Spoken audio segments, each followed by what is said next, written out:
In Revenge of the Sith, Anakin Skywalker walked into the Jedi Temple and killed nearly everyone inside without hesitation. The 501st Clone Legion followed his every step, and the temple burned by morning. Ahsoka Tano was not there that night, but what if she never left the Order? What if she was standing right in front of him when he walked through those doors? Vader is already halfway through the temple when you find him. You heard the screaming from 3 floors up. You felt the deaths in the Force before you heard anything. That specific silence that arrives when someone you know is suddenly no longer there. Master after master, night after night. Each one a light going out so fast your mind cannot process them individually anymore. You ran toward it instead of away from it because that is what he trained you to do. You pushed through the doors of the main hall and stopped. Bodies in Jedi robes across the floor.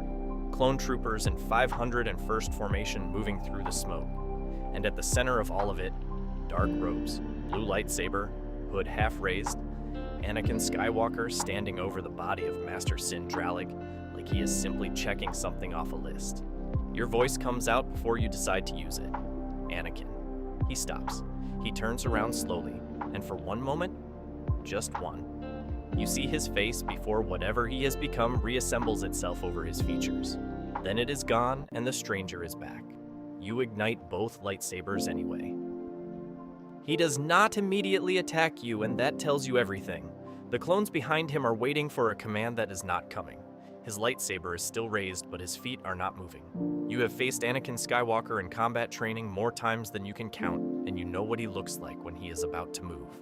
This is not that. This is something else. This is a man standing completely still inside a war he is winning and not understanding why he suddenly cannot take the next step. You lower your voice. "What are you doing?" you say. He says he is doing what must be done. You tell him Master Shakti is dead on the floor 12 meters behind him. You tell him you just stepped over Jedi Master Kin Dralig, who taught both of you Form 5 sequences in this exact hall 3 years ago. You ask him if this is what must be done. His jaw tightens. You take one step toward him and the clones shift. He raises one hand without looking at them and they freeze. He does not know he did it. His body protected you before his mind agreed to. You notice that. You keep walking toward him slowly. 1 step, 2 steps. Your lightsabers are still lit but angled down. Something in between that only the 2 of you would understand because you developed that exact stance together on Christophsis when you were trying to signal each other across a firefight without words. He notices that too. You see it happen on his face. You put your hand flat on his chest over his heart. You can feel it beating. Still his, still there. You tell him you know about Padme. You know about the dreams. You know what Palpatine showed him and what he promised, and you need him to hear you say this. It is a lie. The vision is a lie. Padme is not going to die because the Jedi failed her. She is going to die because of what is happening in this room right now if he does not stop. Something moves behind his eyes. The storm you have been watching since you walked in, cold, contained, enormous, shifts. Just slightly. Just enough to see that underneath it something is still fighting. Then his comm activates. Palpatine's voice, calm and precise and perfectly timed in the way that only someone who has been watching this exact moment through his surveillance feed could manage. Lord Vader. Report. You watch his face as he listens. You watch the storm go completely still. He steps back from your hand. He tells the clones to take you into custody. He says it without looking at you. He says you have intelligence on surviving Jedi locations across the galaxy, and you are to be kept alive for interrogation. He says it in the flat operational tone of someone reading from a document. The clones move toward you. You could fight them. 12 against 1 in an enclosed space is not good odds, but you have beaten worse. You could fight the clones, and then you would have to fight him.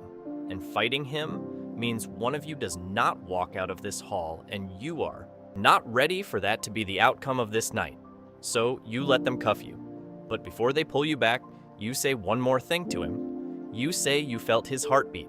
You tell him it still felt like Anakin. He does not respond. He turns and walks toward the corridor, and the sound of his footsteps and his breathing fades into the smoke and the silence of a temple that has been burning for 2 hours. They put you in a holding cell on a Venator-class cruiser in low orbit. You sit with the Force for 3 days. What you feel across the galaxy during those 3 days is almost too large to process. The silence where thousands of Jedi used to be. The specific absence of people you loved. Master Plo Koon, whose presence always felt like standing near something ancient and warm. Gone, completely, like he never existed. You reach out carefully through the Force looking for survivors, and you find almost nothing. A handful of faint signals scattered so impossibly far apart, they feel like the last embers after a fire has consumed everything it could reach. One of those signals is the group of younglings you managed to redirect toward the lower hangar levels before you turned back for Anakin. You felt them get clear of the temple during the confrontation. You held on to their signal until they were off Coruscant. You do not know where they went after that, but they are alive and moving, and that is the one thing in 3 days that does not feel like total loss. You think about what Anakin said. She will die if he does not do this. Padme Amidala, who loved him completely and was terrified for him for years before anyone else admitted they should be. Who told you once on Coruscant that loving Anakin meant accepting that he would always be standing on the edge of something and trusting that he would always step back? He did not step back. And you think about something else.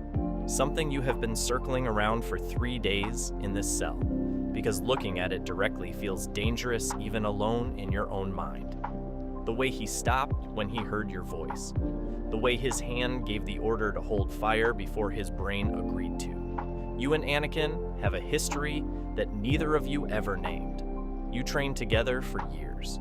You fought beside each other through campaigns that should have killed both of you multiple times. There was a period on Mandalore before you left the Order, when something between you shifted.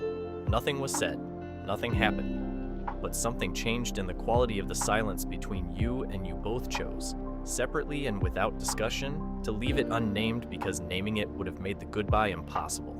You left the Order 3 months later. You wonder now if that was part of why. You wonder if Palpatine knew about it, if he factored it into his plan, or if you are the one variable in 40 years of manipulation that he genuinely did not see coming.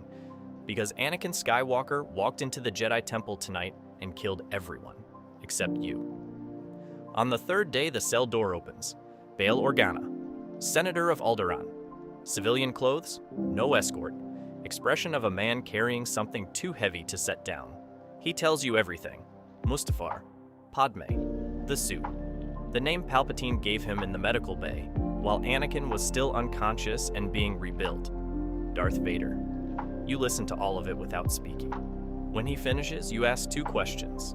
You ask about Padme first. Bail goes quiet for a moment. Then he tells you she survived the birth. He tells you there were 2 children, Luke, Leia.